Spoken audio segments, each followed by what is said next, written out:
There is a red flag you saw early, maybe on the second date, maybe in the first month, a movement that made something in your chest tighten. A flash of something wrong that appeared and disappeared so fast you talked yourself out of it before you finished the thought. You told yourself it was nothing. You told yourself you were overthinking. You told yourself that smart, rational people don't blow up a good thing over one small movement.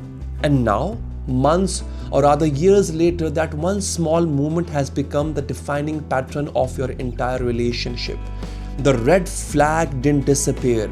You just got better at not seeing it. And here's what makes this specifically devastating for intelligent people. Stupid doesn't ignore red flags. Stupid doesn't see them. Smart sees them and rationalizes them away. That's the worst thing. Because when a smart person ignores a red flag, they don't just dismiss it. They build an argument for why it doesn't matter. They construct a case. They find evidence that contradicts their flag. They create a narrative sophisticated enough to override what their gut was telling them. And they believe their own brief. The smarter you are, the better you rationalize. And the better you are able to rationalize, the longer you stay inside a dynamic that your instinct identified as dangerous before your first anniversary. This isn't about obvious red flags like abuse, cruelty, dishonesty. Those are visible to anyone paying attention. This is about the one flag that smart people specifically are wired to ignore. The flag that hides inside qualities they admire, inside behavior they can explain, inside patterns they are too intellectually generous to call what they actually are. Today I'm going to name it. The one red flag that ruins more relationships for intelligent people than any other, and why your brain was specifically designed to miss it. So here's the flag. It's not anger, it's not jealousy, it's not dishonesty. It's the absence of emotional reciprocity, disguised as independence, depth, or complexity. The partner who takes but doesn't give at the emotional level, who receives your vulnerability but never offers theirs, who allows you to carry the emotional weight of the relationship while contributing intellectual companionship, physical presence, or just surface level warmth, but never the raw, unguarded, emotionally equal exchange that real intimacy requires. Smart people miss this flag because they intellectualize it. He is just private. She processes differently. He shows love through actions, not words. She's been hurt before many times. She needs time.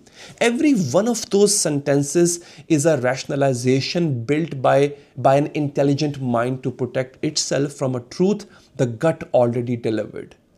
This person is not emotionally available at the level this relationship requires, and they may never be. So let me give you a case study. A man around 38, brilliant, PhD in engineering, married 7 years to a woman he described as the smartest person I have ever met. The conversations were electric, intellectually. They were perfectly matched. He told me that their relationship was built on mutual respect, shared curiosity, and deep admiration. I said, okay, great, amazing. Then I asked that, when was the last time she told you she was afraid of something? Silence, long silence. When was the last time she cried in front of you, I asked. More silence. When was the last time she came to you with something she hadn't already processed and resolved on her own? He said, she doesn't do that. She handles things. That's what I admire about her. And I said, you admire it, but does it make you feel close to her? And something shifted in his face, a recognition he had been suppressing for years. He's like, no, I feel like I'm standing next to a fortress. Beautiful, impressive, completely sealed. And I have been knocking on a door that I'm not sure has a handle on the inside. He had identified the red flag 7 years ago on the 4th date when he shared something very vulnerable, and she responded with an insightful analysis instead of an emotional response. His gut registered it. His brain overruled it. She is just analytical, he said. And that's what I love about her. He used to tell himself. 7 years later, he was married to a woman he admired enormously and felt profoundly alone beside. A flag was never wrong, his rationalization was. So, why do smart people specifically ignore this particular red flag? There are two mechanisms operating together. Mechanism number one, intellectualization as a defense. Psychologist George Valiant classified intellectualization as a mature defense mechanism, the practice of using abstract thinking to distance oneself from the uncomfortable emotions. Smart people are exceptionally skilled at this. When the gut says something is wrong, the intellect responds with the framework. Attachment theory says avoidant individuals express love differently. Not everyone processes emotions verbally. Emotional expression varies across personality types. Each framework is accurate, and each framework is being deployed not to understand the partner but to neutralize the discomfort the gut is producing. The intellect isn't seeking the truth, it's managing anxiety. And it's so good at managing anxiety that the truth, this person cannot meet me emotionally, this truth, it gets buried under a library of sophisticated explanations. Mechanism number two, the competence trap. See, smart people are accustomed to solving problems.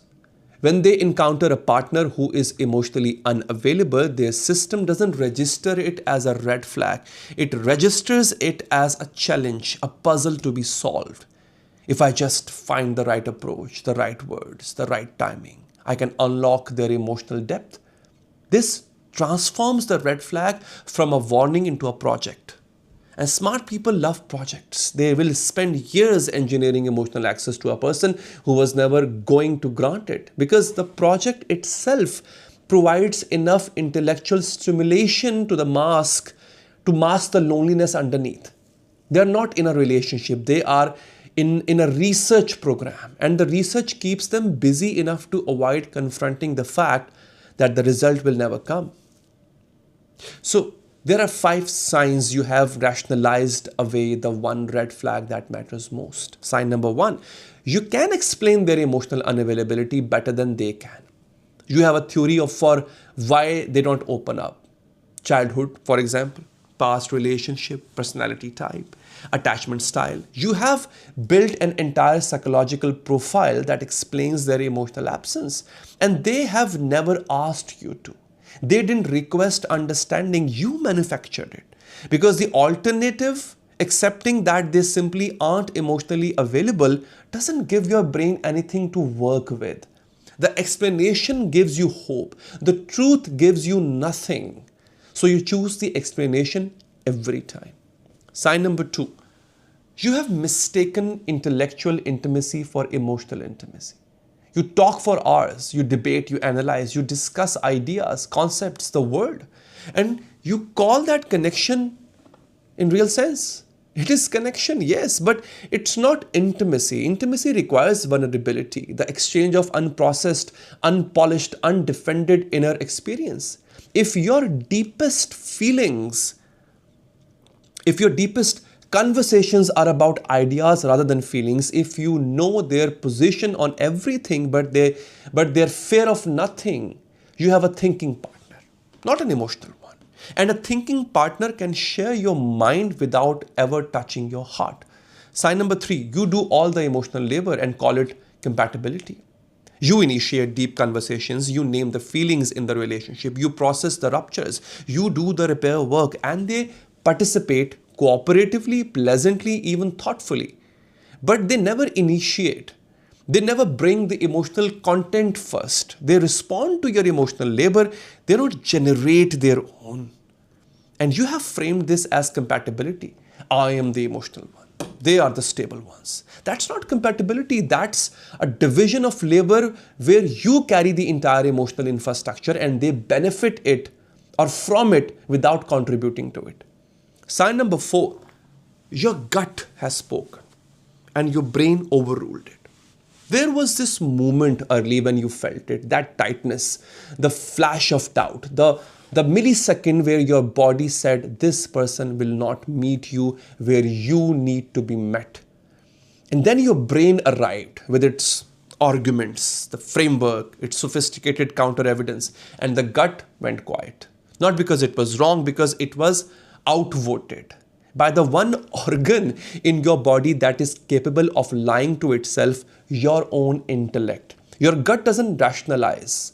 It doesn't construct narrative. It reads data and produces a signal. And that signal, the one you overruled on date 4, has been correct this entire time. You just built a case against your own instinct and you won. Sign number 5, you feel lonely but can't justify it. Crucial one.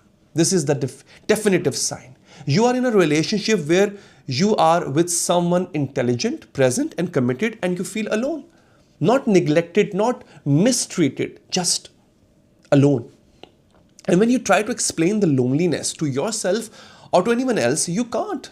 Because on paper, nothing is wrong. They are good partner, smart partner, a present one, and you feel like you are standing in an empty room that's full of furniture. Everything is there except warmth, except depth, except the one thing your heart actually needs to be met by someone who offers their inner world with the same openness you have been offering yours. If you can't justify your loneliness, it's because your brain has been building a case against it for years. And the loneliness is still there, which means the case was never as strong as you thought. So here's the truth that smart people need to hear in language their intellect can't dismantle. Your ability to explain someone's emotional unavailability doesn't make it acceptable. Understanding a pattern does not neutralize its damage, and the sophistication of your rationalization is not evidence that the rationalization is correct. It's evidence that you're smart enough to lie to yourself convincingly.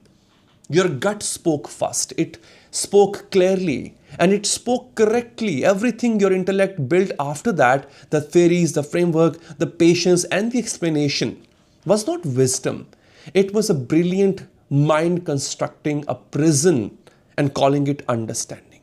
You didn't outsmart the red flag, you outsmart yourself. And the loneliness you feel right now, the one you can't justify, can't explain, can't logic your way out of, that's your gut still speaking.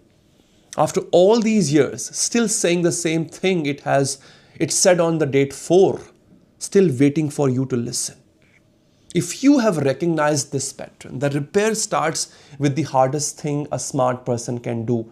Stop thinking and start feeling. Not analyzing your feelings, not contextualizing them, not building a framework around them. Just feel them raw, unprocessed, without your intellect rushing into the manage system. Ask yourself one question without constructing an argument around the answer. Do I feel emotionally met in this relationship? Not intellectually stimulated, not physically comfortable, not logistically compatible, emotionally met. Does this person offer me their inner world the way I offer them mine? Do they bring me unprocessed vulnerability, not just polished insight? Do they reach for me emotionally, not just respond when I reach first?